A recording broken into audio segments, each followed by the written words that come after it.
Right, let's look at actually installing this password manager. The one I recommend is KeepassXC at this link, keepassxc.org/download. It fulfills all the requirements we discussed in the intro video. You can probably find that below in the YouTube channel as a linked video. But what we're going to do, we're going to come to the site. Actually, we will land on this landing page. We'll go to download for Windows. Most Windows is 64-bit these days. We'll choose the MSI installer, the Windows installer. We'll just click on that, and you will see that this file is now downloading. What we'll also download is this digest file. I'll discuss that in a moment. So let's just click on that. And so now I've got my downloads. They are both here. They've gone to my downloads folder.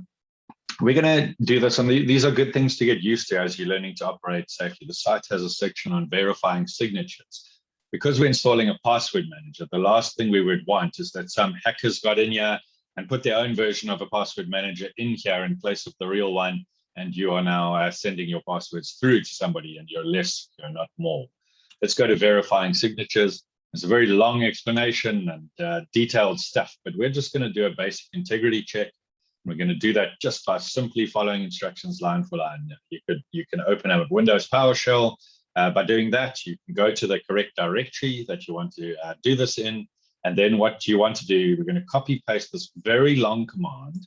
And you'll see it says if I run this in my PowerShell window, when I'm in my correct folder, I should see the word true appear, which will confirm that I have the verified real version.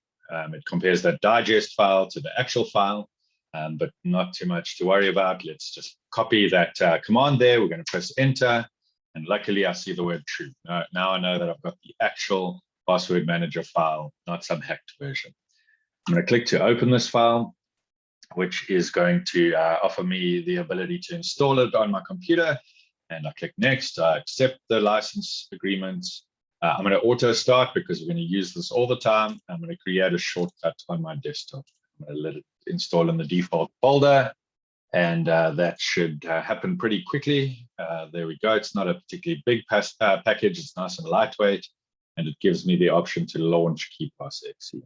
So I click finish, and there we go. We now have the software. What we're going to be able to do is organize our different passwords into folders here if we want to organize them, or we can just put them all in this folder called root. The different websites are going to appear here with different usernames. And down the bottom, if I ever need to, I can come and manually see what my password is for each site. And so now what we need to do is we need to save a passwords database. And so this is actually opened up. I actually uninstalled and reinstalled this. So it's actually missed a step that it would do for you. It's actually automatically going to bring up this menu that you're seeing here now when you install and you open the software. You need to give your database a name. You can call it passwords. You will see later why that is safe. If you want to, you can change it to chili recipe or something a little more obscure. I'm going to press continue, leave these encryption settings as default. And now what you need to do is you need to choose a password. I want to encourage you to choose something that stores safely in your head, that isn't obviously hello 1 2 3, but something that you can easily remember. You don't want to write this password down and store it somewhere. That's a very insecure practice. And so you've got this password, and you're probably thinking, well, that's not a very secure way to secure all the passwords in the world that I'm going to keep here. What we're going to do is add additional protection, and we're going to add something called a key file.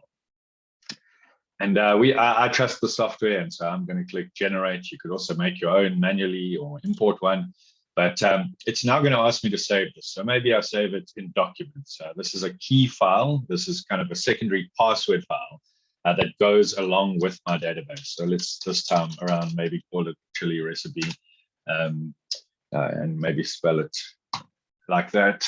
And we're now saving this key file. And to take a moment to explain how this works, we now have actually 3 different things that a hacker would need if they wanted to get our passwords. They would need that database file that we call passwords.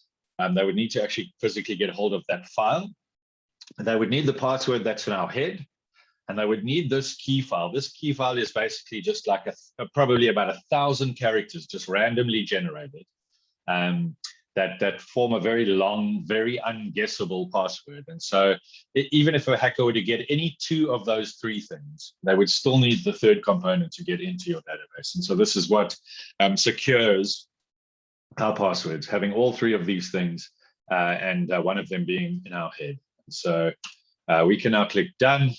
It's asking me to save the password file again. To be honest, I'm not sure why, because, oh, sorry, this is the password file. And so I'm actually going to overwrite the existing one that was on my computer because I'm reinstalling. So we can just call that passwords, because remember, even if they got this file, they couldn't do anything with it. Last thing I want to show you in this video, sorry, of course, there's some sort of error. So let me just reopen there. I think it's because I confused it with two different databases. Okay, so we seem to be okay here. Last thing I want to do, which is quite important, is take you through the default preferences or settings, because they're actually not that intuitive and useful as they come out of the box. And so this is quite important. I'm just quickly going to run through the settings that you should change in order to make this work in a sensible way. The ones you should change is you should minimize the window at application startup. This puts it down in your system tray, which is that thing at the bottom right next to your clock. That just hides it in the background when you're not using it. You're actually not going to use the software much directly in the software. It's going to interact with your browser. And you're going to minimize the window after unlocking back database for the same reason. And then what we're going to do, I think everything else here is about right. We're going to show a system tray icon so that we can see that it's running in the background. And we're going to hide it to the system tray when minimized, so that it's out of the way and just running in the background invisibly, but in a way that we can get to it. So the security settings are all okay as they come. The browser integration, this one's important. You must enable, it seems to be the default, but then you must choose the browsers that you want to integrate this with. In my case, I'm using Edge. And so that gives us sensible defaults that are going to make the software more usable. The last thing we need to do is just come into our browser and now link our browser directly to that software, so that we don't need to go to the software and fetch passwords or save passwords. We want our browser to do all that stuff elegantly and automatically. And so what we need to do is install a browser extension. So if we go to browser extensions here and we say get extensions, in my case for Microsoft Edge, each browser has their version of this. Chrome, I think, is called add-ons. And what we're going to do here is just search KeepassXC. And you'll see there's only one option. It's made by the actual KeepassXC team. I'm going to get that. I'm going to say yes, add it to Edge. That shouldn't take very long at all. There we go. It's now been added to Microsoft Edge.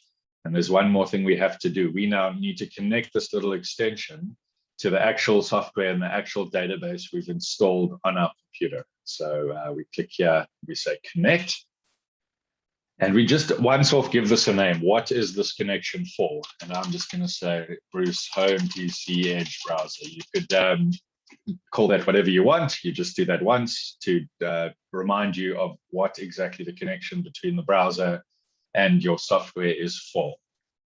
And we now seem to need to click, so we've got that connected up. And okay, great. It says Keepass browser is connected to KeepassXC. So this is saying the browser extension is connected to the actual software in the background, and it's been configured. We gave it that name.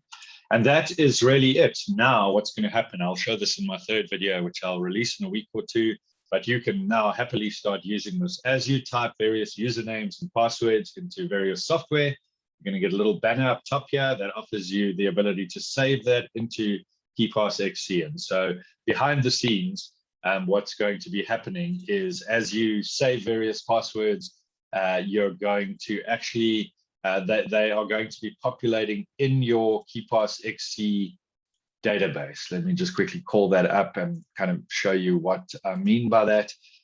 Under this root folder, you're going to start to get your various websites that you've visited and the ones that you've chosen to save. There'll be a username for a specific web location. And down the bottom here, you would even be able to manually go and view the password if you ever needed to do that for any reason. And then when you go back to those sites, KeepassXC is going to offer you the ability to automatically fill those in. In the last video, which will come out soon, you could subscribe to the channel if you want to get a reminder about that. I'm just going to use the software a little bit to give you a feel for it. And I'm also just going to give you a strategy of how you can actually now get access to the same passwords on your iPhone, on your Android phone, and also have passwords that you are using there synced back to the same database in a secure way, so that all your devices are using one central password repository, and you're not kind of saving different passwords in different places for different purposes. Hope that's helpful, and I look forward to seeing you in the third video. Please do subscribe and check out the intro video if you just want to understand where this is coming from. Thanks. Cheers.